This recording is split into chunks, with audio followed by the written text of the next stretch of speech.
Ahoj! V tomhle videu s Tomášem rozebíráme jeho velkého klienta, který má více než 300 zaměstnanců. Řešili jsme, jakou automatizací začít, jak a proč postupovat před realizací řešení, jak řešit bezpečnost klientových dat a na co si dát pozor. Takže pokud tě zajímá, jak postupovat s prvním nebo důležitým klientem, doporučuji ti dokoukat video až do konce. Tak mám tady dalšího klienta, je to klient, který vlastní pracovní agenturu, zaměstnává přes 300 lidí, bere lidi z jiných zemí. Větší daleko firma než předtím? Jo, to už se mají dobře poměrně. Každopádně ten člověk přesně věděl, co chce, ale tím, že jsme známí, tak jsme se zase domluvili, že mi udělá recenzi, doporučení a řekl mi, že když ta automatizace bude dobrá, tak i tu první mi zaplatí. Ale chce vidět, jako, že mi teď nic nebude slibovat. Jo, ať teda, že mi tu doporučení recenzi dá, když to bude fungovat, takže mi za to něco dá a ty další automatizace si klidně zaplatí v plném rozsahu. Nemá s tím problém, ale potřebuje vědět, že to funguje. Nechce to teď úplně dělat na sebe, chtěl bych nejlépe ušetřit čas svým zaměstnancům, hlavně těm, co mu přináší nejvíce peněz. A zjistili jsme, nebo on si nadefinoval, protože se o to celkem zajímá, co je teď u nás ve světě, teď co se týká automatizace a AI.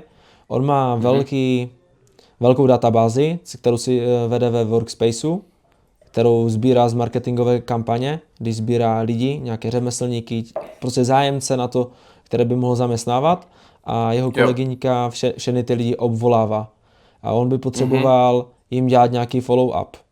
Jo, potřeboval by všech těch 1000, on má, říkal třeba 2000 kontaktů a všechny ty kontakty by potřeboval jim třeba naposlat e-maily, zkoušet je nějak kontaktovat a vybírat z nich nějaké lepší zákazníky, ať ona nemusí obvolávat všech 1500, ale tam uvidí, že denně se mu pošle x e-mailů, na ní někdo zareaguje, tak ona ví, že těmhle musí volat hned, že to jsou ti potenciální ohřevy, které mají vyšší úspěšnost uzavření.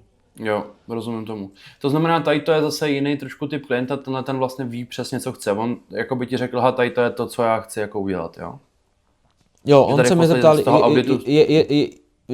jestli to jde. Já jsem mu řekl, dělám automatizace, na těch automatizací dneska jde vyhledávat lidi, jde si ujednodušovat procesy v excelovských tabulkách, odesílání e-mailů a různých jako plno věcí. A začali jsme se bavit o tom, kde on nejvíce peněz vydělává a kde tratí co nejvíce času. A zjistili jsme, že tam, kde on nejvíce vydělává, je kolegyňka, která obvolává lidi, tedy sběr těch svých, on vydělává na řemeslníkách a na lidech, které zaměstnává, ale aby mohl vydělávat více, tak potřebuje víc těchto lidí. A ty lidi získané více. Není omezený těma zakázkama, ale těma lidma.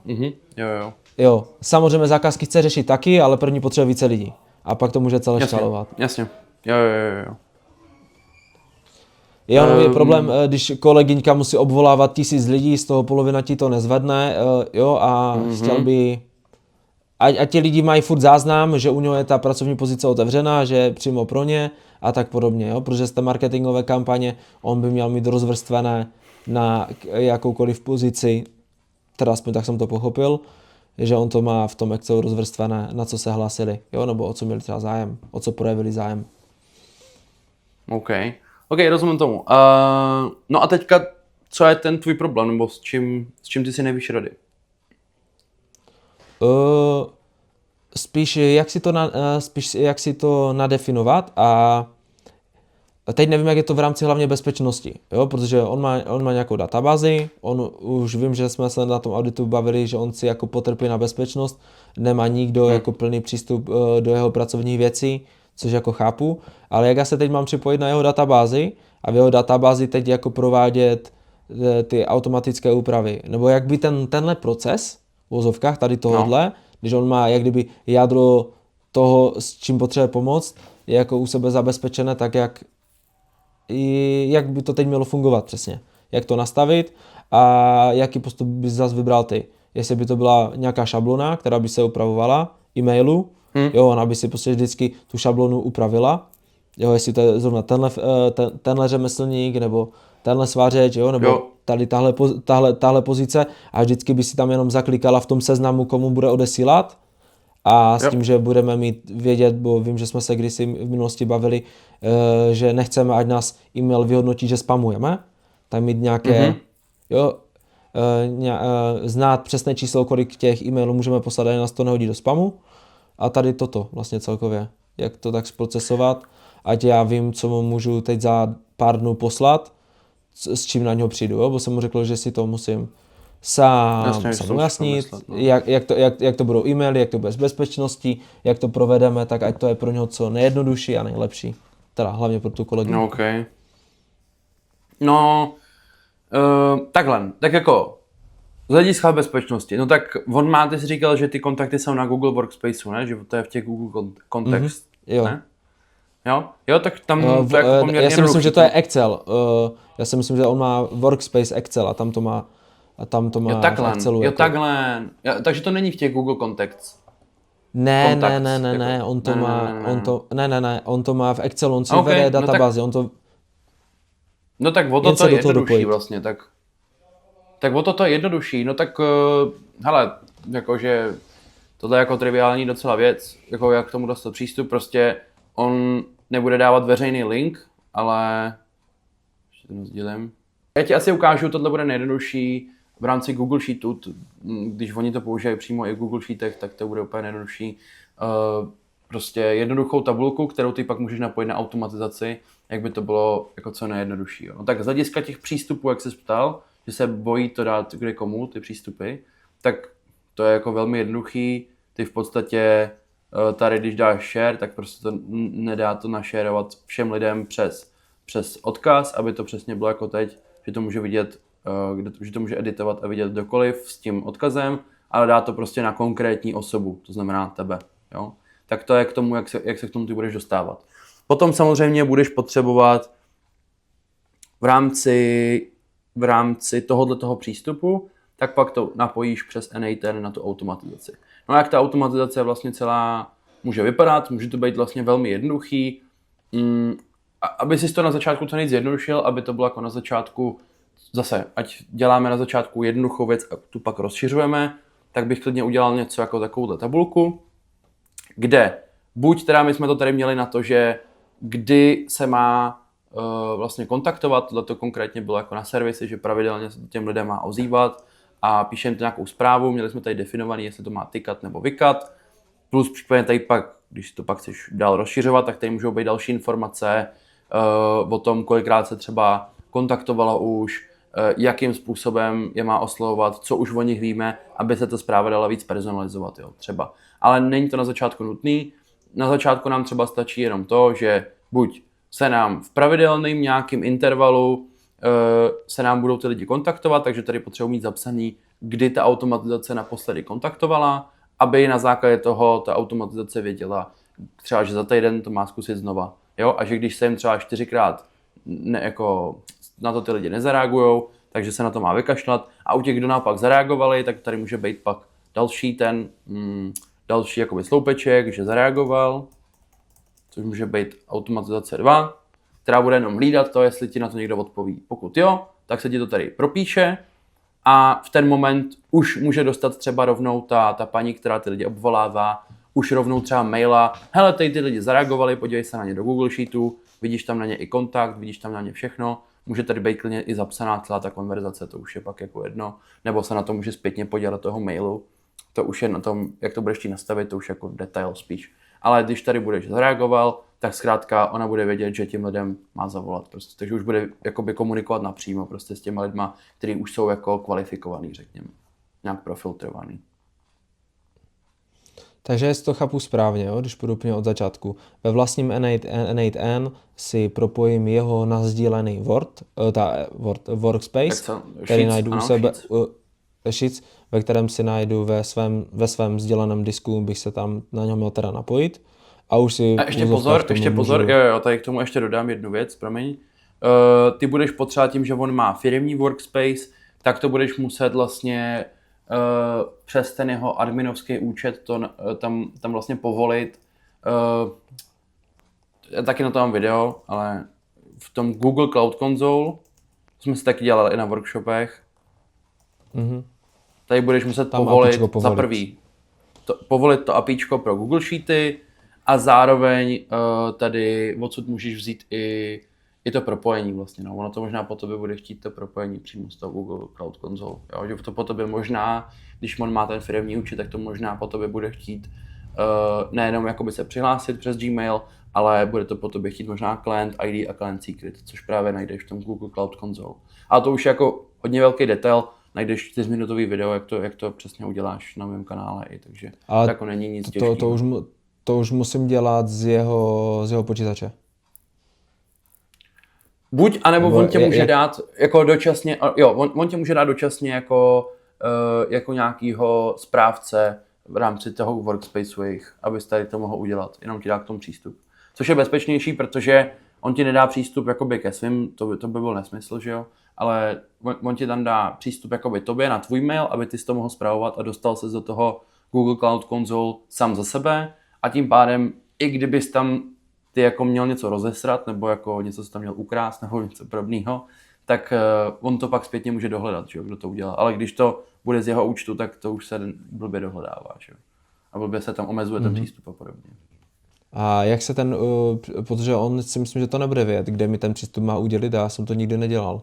Tak kde ten přístup třeba do toho workspaceu? Jo, on mi dá, ať jsem říkal, prokliknout přes něho do Google, to je normálně v nastavení toho celého workspaceu. V principu postup je takovej, že půjdeš tady do Google Workspace, půjdeš nahoře do Admin Console, tam se přihlásíš a tam najdeš vlastně správu jednotlivých lidí, kteří mají nějaký přístupy. Jo? A ty tam můžeš jim dávat jednotlivý role, jestli je to administrátor, nebo jestli, co to je. Jo? A jsi schopný i jako spravovat, k čemu všemu ten člověk má přístup.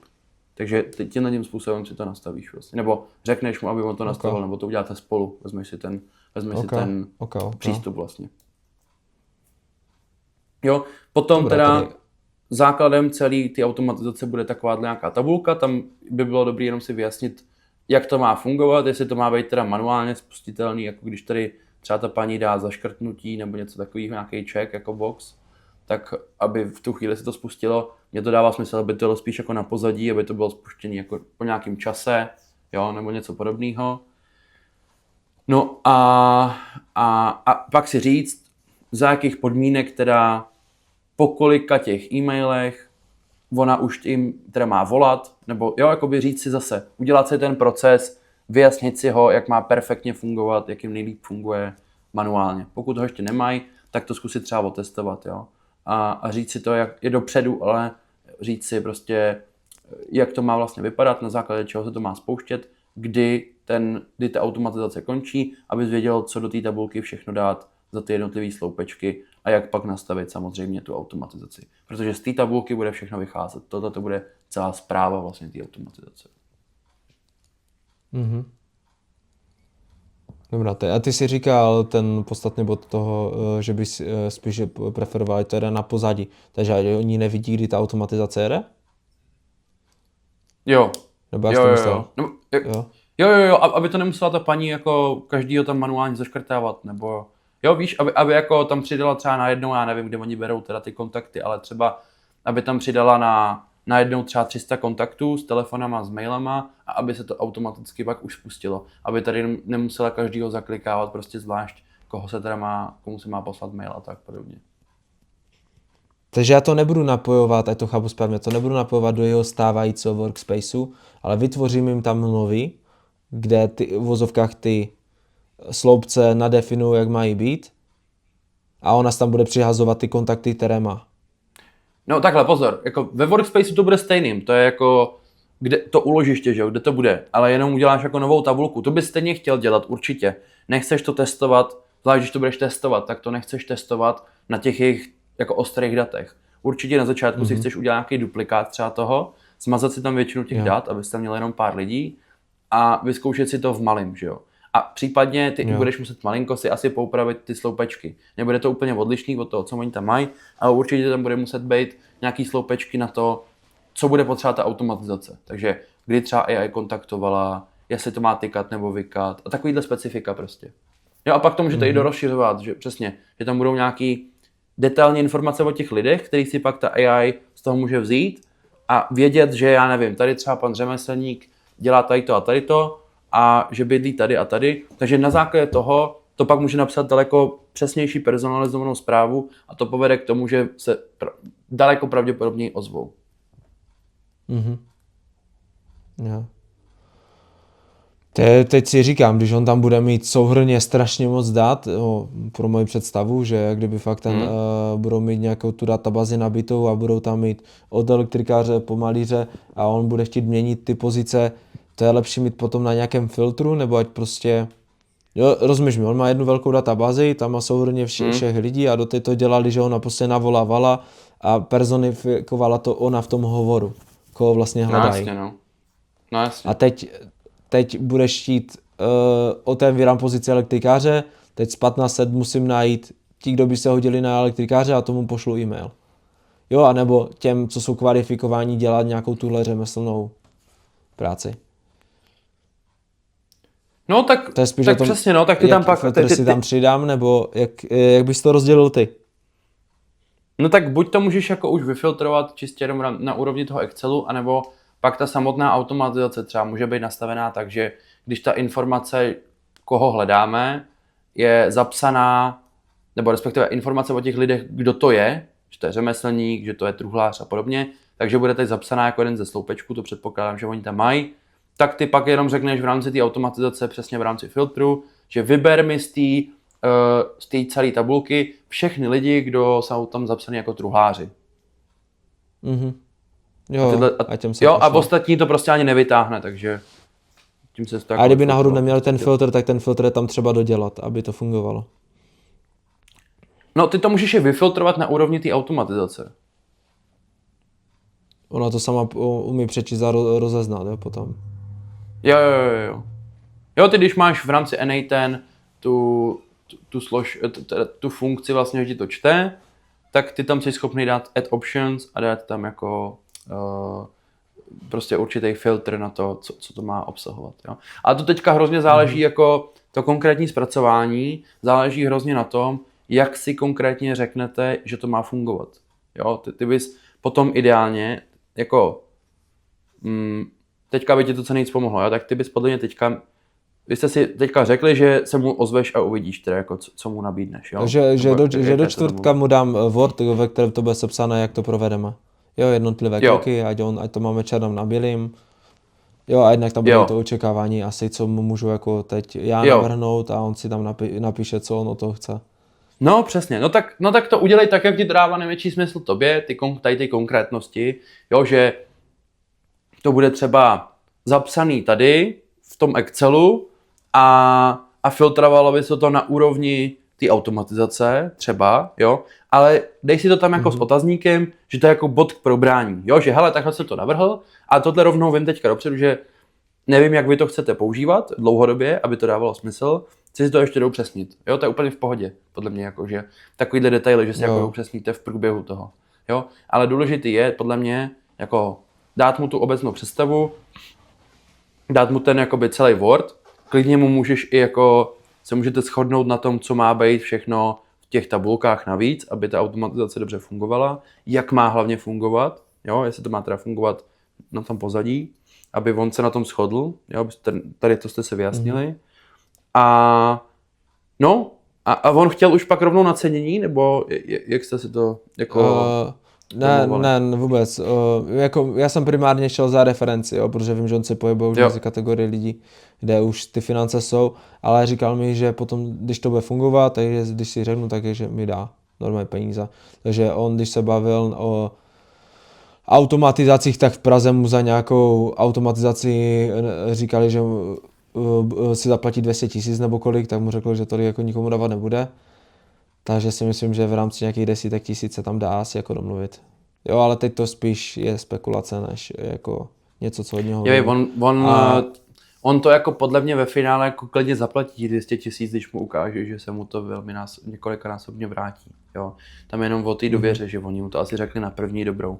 Ono není problém v té finální částce většinou. Většinou je problém v tom, že ten člověk v tom ještě nevidí tu hodnotu, nemá to ještě spočítaný. Ale ty, když už s ním projdeš ten celý proces, celý audit, tak už budeš vědět, že hele, to by to ale se to vrátí. Ty tady máš návratnost na to třeba hnedka, já nevím, měsíc, vymyslím si, jo, protože vám No to a přiveze hnedka. tady jsme, já jsem přesně si tady na tady tohle téma vzpomněl, bo ty jsi mi to radil minule, ale tady jsem se chytl toho, že on má celovku řemeslníky, jo víš jak, všechny druhy, ať už lepší nebo horší, všechny řemeslníky, ale to nejsou lidi, co permanentně používají e-mail za mě. Jo, ty budeš používat e-mail, lidi, co jsou v onlineu, používají e-mail, ale lidi, co... Tak víš, jak když je budeš follow-upovat jenom e-mailem, tak to je prostě, myslím si, že neumím vypočítat. No to je blbost, no. Že to jenom po třeba měsíci, po měsíci 2 zkoušení, tam zjistíš, kolik mu to přineslo. No ne, tak ty jako v tom nemusíš jako spolíhat na náhodu. Ty podle mě bys měl tu automatizaci přizpůsobit tak, aby to dávalo. Přesně, proto jsme si říkali předtím, že krok číslo 4 je hlavně to, udělat ten proces dobře manuálně a navrhnout ho dobře manuálně. Jo, tak ty, když už teďka dopředu víš, že tam ty řemeslníci nejsou na tom mailu, tak proč bys to dělal, že jo? Tak spíš zjistit, kde ty řemeslníci teda jsou, to pravděpodobně bude vědět. Tak protože někteří to mají, někteří to jako mají, ale je to tak půl. Jo, myslím si, že Počkej, jako lepší asi SMS-ka. No a tak můžeš zjistit prostě, co dává větší smysl. Jako za mě třeba SMS-ka jako bude fungovat líp třeba. To jako funguje, to platí jako obecně teda, ale to vždycky bude fungovat líp než e-mail, jako, ale protože to máš přehlcený. Jo, ale tam jako zachytí všechny a ty jsi schopnej velmi dobře udělat automatizaci i na SMSky odesílání, to není problém. Mm-hmm. Takže mě by to dávalo třeba smysl klidně přes ty SMSky a vykašlat se na nějaký maily, jako klidně na začátku. Jo. Ideálně, nebo klidně v oboje, potom to můžete přidat, jo, ale ať si to nekomplikuješ, tak na začátku může být i se. No já bych to spíš přidal jako potom jako už nějaký upsell, jo, jako no, jasně. Funguje to na e-mailech, hej, pojďme to udělat na SMSky, ale zaplatíš si to. No jasně, jo, to víš, jo. Jo, že ten e-mail může být takový spíš takový magnet, jako k tomu získat si tu důvěru a to jako, že to fakt jako dokážu a pak mu tam na to napíchnout jenom SMSky. Bo teoreticky to může být, potom bude vybírat na druhou stranu. No? No, na druhou stranu, jakoby, když ty dopředu víš, že ty e-maily nebudou fungovat tak dobře, tak proč to chceš dávat jako první službu, že jo? Tak to jakoby pak funguje, že on si ty e-maily částečně vybral. I když jsem mu řekl, že je si vědom toho, že ti řemeslníci nepoužívají všichni e-mail. Jo, nebo používají ho, ale podívají se na něho jednou za měsíc a tu poštu už v tu chvíli máš, že? No tak je to pak problém pro tebe primárně, protože to reference nebude taková, protože on z toho nebude pak tak nadšenej, že jo?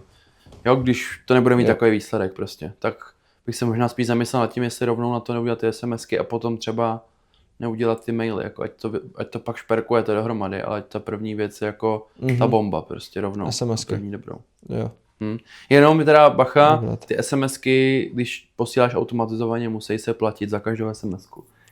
Pohybuje se to od 70 centů do 2 korun, takže v průměru prostě 1,5 koruny, řekněme. Za jednu SMSku. No, což jako v naprosté většině případů není problém, jo, ta návratnost je tam suprová, ale jenom aby o tom věděl prostě, že musí na to vyčlenit nějaký budget, že tam... Tak jestli oni jako volají tisíce lidem, tak i tak jako to není zase tak hrozný. Si na to dá budget třeba 3000 a je to jako v pohodě. To já si myslím, že v tom případě on to jako to ožálí, jo, když to bude fungovat a když to pomůže a zvedne mu to tu konverzi toho, že jich bude mít více. No přesně. Dobře, takže ty bys si šel už rovnou na SMSky a vysílal by se na e-maily. No, to bych klidně pak dal jako upsell. Když to původně chtěl, tak bych to dal jako upsell, že to může zlepšit celou tu věc. Ale jako, když víš teďka dopředu, že SMSky budou fungovat líp než mail, no tak proč to dělat, že jo? Jakoby proč si tím komplikovat život? Na první dobrou. Jo, ta SMSka prostě bude daleko lepší. A na SMSky ty si říkal, že používáš Go SMS, nebo co to je za... Řeknu ti, počkej.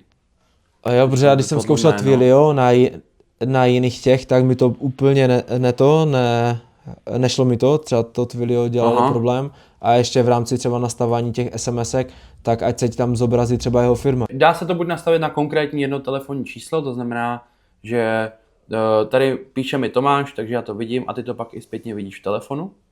A nebo se to dá nastavit na nový úplně číslo, který je český, a nebo tam může být přesně vidět, že je to nějaká firma, no. Můžeš si to nechat vybrat. Na ty servisy, tak já mám na to přímo šablonu, takže tu si klidně můžeme jako dát na tu přímo automatizaci. Takže tu si klidně pak můžeme ukázat na tom callu v rámci, na tom Zoomu, v prémiové komunitě. Mm-hmm. Takže to si pak klidně můžeme podívat, jestli chceš. A můžu ti to klidně předat. Jo, jinak ta aplikace, kterou ty můžeš použít na to automatické rozesílání těch SMS-ek, tak se jmenuje Bulkgate. Oni to mají přímo, nevím, jestli to je česká firma, ale prostě mají to celý v češtině. Můžeš si tam i koupit český číslo, fungují ti na to český číslo, když si na to napojíš, takže tam můžeš dát i svoje vlastní číslo a všichni uvidí, že mi píše Tomáš. Co je super, je přímý napojení na Make. Takže velmi jednoduše jsi schopný s tím dělat automatizaci s Makem, Bulkgate, takže to klidně, jak jsem říkal, můžeme se pak podívat na tu konkrétní automatizaci, co mám na tom callu v prémiové komunitě. To pak klidně ukážeme a dáme to pak do komunity, takže to bude fajnový. Dobrá, tady tak toto je asi to hlavní, já mu teda ve čtvrtek pošlu to, jak by to tam mělo probíhat, že on mi nasdělí přístupy, ty přístupy si od něho vezmu. Domluvím se na tom očekávání, teda jako o tom, podle čeho budeme filtrovat. Jestli to bude na základě té automatizace, anebo jestli ona se bude něco zaklikávat, aby jsme teda rozeznali, jak to bude fungovat.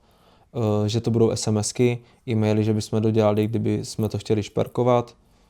A pak teda, jak budeme spolu mít hovor, tak kdybychom pomohli s tou automatizací, nebo dal tu šablonu, abych zkusil sám s tím nějak si pohrát, ale ať zase netáhám toho klienta 14 dnů, ale ať ho táhám fakt třeba týden, jo, rozumíš mi? Ne, dívej, ty mu jako nemusíš dávat rovnou tu automatizaci, jako ukazovat mu, jo. Ty teďka klidně se mu už ozvi a řekni mu, hele, já to tady mám sepsaný, rozepiš to detailně, i tobě to pak pomůže upřímně. Ono se to zdá jako, že jasně to vím, nějak to jako pak doplácám, ale ono jak to máš před sebou, tak najednou se tam objeví spousta takových detailů, který ty si ani nepředpokládal, že si vlastně musíte probrat. Typu přesně. Jak má přesně vypadat ta tabulka, abyste si to definovali. Čím to má začínat? Má to teda začínat automaticky, nebo to bude začínat tím, že se to spustí časově. Jo, to oni si, ať si klidně řeknou, to můžete probrat společně.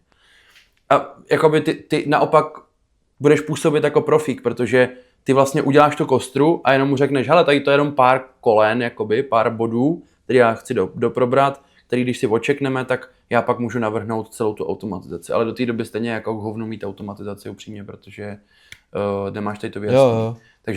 Takže to by měla být ještě součást toho, než ty začneš jako dělat. Jo? Mimochodem do budoucna tohle klidně jako může být už placená část, jo? Ale teďka jako nemusí být nutně, ale je dobrý jako si ten čas. No jako je celkově, jo, navážu na to, co ty říkáš, jako s tím souhlasím, jo, protože tohle už jsou třeba informace, které mi připadají jako tak, jakože už je to také know-how, jo, že to už by prostě mělo být spoplatněné, jo, že tohle už prostě nenajdeš na zemi, jisté věci a prostě jako poradit jako v nějakém základu, jo, ale když už ty rady mají být to, že on už na tom začíná vydělávat, jen co otevřeš pusu, tak prostě to už si myslím, že by se mělo už nějak platit, nebo nějak monetizovat nějakým způsobem. Ale teď otázka, já nejsem tak zkušený jako ty, jestli se to tak dělá nebo nedělá. No to se dělá úplně běžně, to se dělá třeba u aplikací, když se prostě normálně si chceš nechat postavit aplikaci, tak jako hrozně práce se stráví na tom sladit ty očekávání a udělat takový jakoby dokument těch požadavků. Jo, to může být klidně 30stránkový dokument, jako na nějakou aplikaci, prostě, když se dělá. Jo, máš konkrétně rozepsaný, co jaká funkce dělá, když klikneš tady, co se má stát a tak. Není to jako, jak má být zapsaný ten kód, ale jak to má fungovat funkcionálně, aby ten klient tomu rozuměl, chápeš? A tady to si sladit, aby to očekávání bylo jasný. Takže ty pak, ten vývojář, nebo ty, když pak podle toho pojedeš, tak pak velmi jednoduše už pak jakoby děláš to, co máš, jo, v té automatizaci. A nehádáš to jenom, jako jak se to má udělat prostě. To je to důležité. Ale tohleto, jakoby tady to promyšlení a zpracování toho je jako, já bych řekl v rámci těch automatizací klidně jako půlka práce. Jo? Takže tohle jako potom je, když děláš jako automatizaci úplně od nuly, nemáš na to nic, tak určitě jako je dobrý mít proces na to, jako prodat tady tu konzultační část prostě.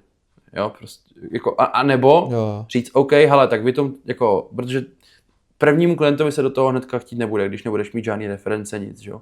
Takže teďka to klidně můžeš jako zatím udělat zadarmo, potom bych klidně přešel na to, že se snažit vždycky udělat jako první automatizaci, kterou máš už nějak v merku, kterou si udělal, nebo na kterou máš prostě šablonu, kterou velmi rychle dodáš, aby on měl právě tu důvěru a abys potom u těch složitějších on si mohl dovolit ti zaplatit za to, že ty uděláš tady ten průzkum, prostě ten už jako reálný audit, prostě jako hlubší audit, kde hlavně zapíšeš to, jak ta automatizace přesně má vypadat, když to bude složitější. Mhm. Jo, chápu. Dobrá tady. Super. Tak já vím, tak co jo. teď musím udělat, to minimálně, to pro mě to podstatné a potom teda zbytek ti si předáme a budeme pokračovat. Ano, když to jenom shrneme teda pro video, tak co teďka u toho druhého klienta, u toho movitějšího, co si teďka z toho bereš za akční kroky teda? Akční kroky, že si teď otevřu Word. Ve Wordu si začnu zapisovat za sebe, jak by ta automatizace měla fungovat, ať si to víc teda připravím. A začnu si k tomu dodávat začnu si ke každému bodu pak dávat otázky, které mu potom jak kdyby předložím, ať on mi odsouhlasí, ať s ním vytvořím ten list těch požadavků, co on doopravdy chce a na konci mít velké napsané, co on o to očekává a co to, jako ať máme to stejné očekávání, to už z toho prvního kolu, co jsme spolu měli, co jsi mi jako radil, na co si mám dávat bacha, tak s tím jako velmi souhlasím, že to by tam mělo jako nějak fungovat. No. A list těch požadavků, to bych bral jako asi jako hlavní věc a potom možná ty přístupy, ať už nejlépe bych mohl mít ten přístup, kdybych náhodou třeba tápal v něčem a chtěl bych už jako s něčím konkrétním poradit. A jak budu mít toto vypracované, tak potom se můžu posunout o kousek zas dál. Přesně. Jakmile to máš s ním odsouhlasený. Na co jsem zapomněl? Jo, ve chvíli, kdy to máš s ním odsouhlaseno, víš, že takhle je finální podoba toho návrhu vlastně v tom Wordu. Máte odsouhlasený ty očekávání, ty máš přístupy, tak vlastně my se do toho pak technicky můžeme pustit, můžeme se posunout dál. Jo, zároveň asi by bylo dobrý ve chvíli, kdy zkompletujete ten Word, to očekávání a přesně jak má ta automatizace vypadat, tak na základě toho klidně můžeme vypracovat potom, na základě toho pak můžeme vypracovat cenovou nabídku, aby to bylo jasně daný dopředu klidně. On říkal, že za to je ochotný zaplatit, OK, tak ať je to daný dopředu, ať to není jako zpětně, že no tak já ti pak za to něco dám, no tak to je jako takový, jako jestli to chceš riskovat klidně, ale za mě takový neprofi, no. Takže tohle by bylo dobrý jako na základě toho udělat cenovou nabídku. Ideálně, pokud v rámci těch bodů, co se budeš ptát, tak když se zeptáš na pár dotazů, které ti pomůžou k tomu, jakou to má pro něj hodnotu. To znamená, kolik na tom vydělá, nebo kolik to ušetří té paní času a jaká je její člověkohodina. Tam bych typoval tím, že to bude jako ušetření času jednoho člověka, tak bych spíš typoval, že větší impact to bude mít na to, kolik to vydělá, nebo kolik vlastně díky tomu on přibude mu víc zaměstnanců a kolik to vydělá. Že jo? Takže jako dopracovat se ke konkrétním číslům, ať jsi to schopný spočítat a ať mu to pak můžeš říct, že hele, tady máš, já nevím, za 100 000 tu automatizaci, když pak bude rozšířenější, ale tobě se to vrátí tady už v rámci prvního měsíce třeba. A máme na to core data. Budeš úplně v jiný pozici prostě. Jo, to asi ono. Takže chceme mít schválený Wordový dokument, chceme mít přístupy a ideálně mít informace o té hodnotě pro toho člověka, aby jsme mohli pak se posunout dál technicky a mohli jsme udělat konkrétní cenovou nabídku. Super, dobře. Tak jo. Tak, okay. Tak děkuji moc. Doufám, že ti to pomohlo. Tohle si uložím, já si přehrál několikrát. Jo. Doufám, že i vám to pomohlo, co na to koukáte takhle ze záznamu. Tohle byl jenom takový prostřižek rychlej tím, co budeme konkrétně do detailu probírat v rámci hovoru živě na Google Meetu v rámci AI Community Premium. Link na to máte tady v popisku. Zároveň se tam stejně jako my se teďka bavíme s Tomem, tak vy se nás tam pak budete na cokoliv moc zeptat, ať už mě nebo Toma, Pokud vy chcete sami třeba dělat automatizace, tak je tady to nejrychlejší cesta k tomu, jak se dostat k nějakým prvním klientům a reálně ty automatizace doručit. Tak jo, Tome, díky moc a vidíme se teda u dalšího, nebo respektive vidíme se na živém kolu. Tak zatím. Jo, určitě. Budu se těšit. Zatím ahoj. Taky. Čau.